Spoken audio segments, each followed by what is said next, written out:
இந்த ஆட்சி மக்களுக்கான ஆட்சியா இல்ல உங்களுக்கான ஆட்சியா?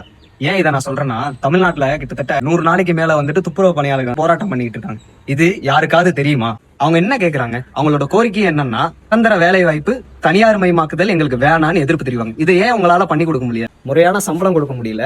இதை ஏன் நீங்க கண்டுக்கல? இதை ஏன் இந்த அரசாங்கம் மூடி மறைக்கிறாங்கன்னு தெரியல. இதை மூடி மறைக்கிற விதமா துப்புரவு பணியாளர்களுக்கு இலவச உணவு வழங்கும் திட்டம்னு சொல்லி ஒண்ணு புதுசா கொண்டு வந்திருக்காங்க. நீங்க கரெக்டா சம்பளம் கொடுத்துட்டு இருந்தா எதுக்குங்க அந்த இலவசத்தை எதிர்பார்க்க போறாங்க? இந்த இலவசன்ற பேரை வச்சுதான் மக்களை காலங்காலமா நீங்க ஏமாத்திட்டு இருக்கிறீங்க.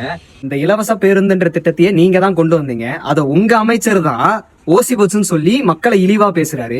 அது மட்டும் இல்ல, இங்க நிறைய நடத்துனர்களே மக்களை வந்துட்டு நீங்க ஓசியில தானே போறீங்க, ஓசியில தானே வரீங்கன்னு சொல்லி இழிவா தான் பேசிட்டு இருக்காங்க. மக்கள் வரி பணத்தை எடுத்து மக்களுக்கே செலவு பண்றது எந்த விதத்துல இலவசமாகும்?